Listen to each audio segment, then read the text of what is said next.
Chapter 7, A Game Under Review. The investigation was in full swing by the next morning.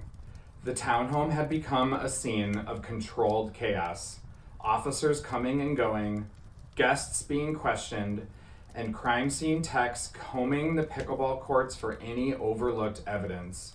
The complex's usual air of paradise now felt suffocating, thick with unease. Detective Exuma had gathered the 4 survivors in the living room of the townhome. He pulled up a chair in front of the TV to address the group.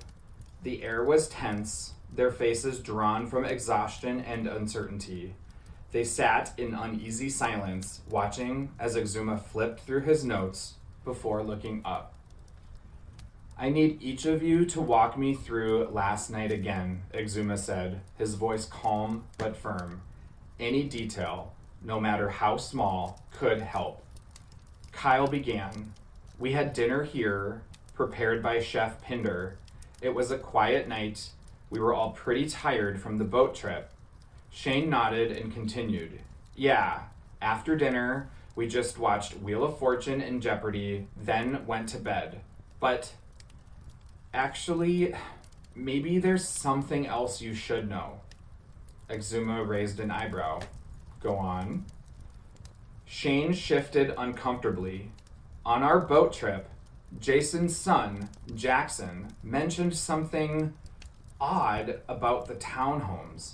He said there have been past guests who disappeared under strange circumstances. A man who went for a swim and never came back. A couple who abandoned the rental mid-trip without taking their belongings.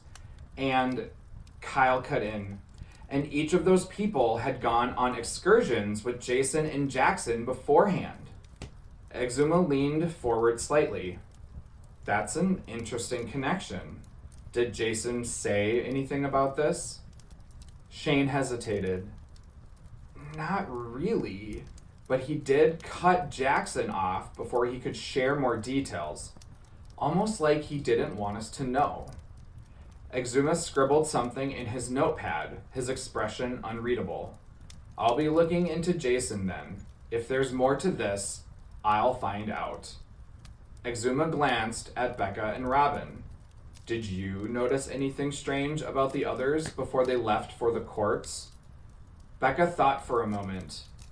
"No, they were fine, excited to play.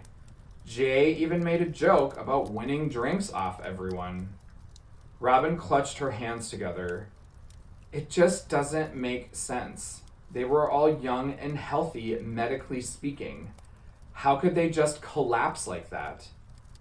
"That's what we're trying to determine," Exuma said. "The preliminary toxicology report suggests poisoning, but we're waiting on more specifics." A heavy silence followed. "What about Chef Pinder?" Shane asked. "You said you wanted to talk to him?"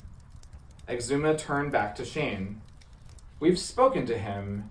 He claims he only used fresh ingredients, nothing that should have made anyone sick. He did mention that each of you requested custom portions." Kyle's stomach twisted. "That's normal, though. We all had preferences." Exuma nodded. "True, but we need to consider all angles. Was there any tension between the 4 who passed and anyone else? Arguments?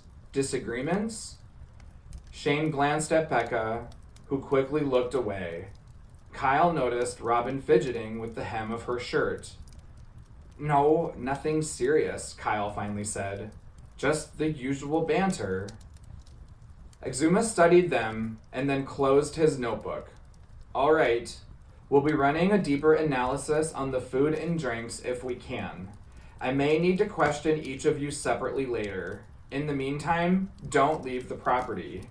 As it is, you all lost your significant others, automatically making you people of interest."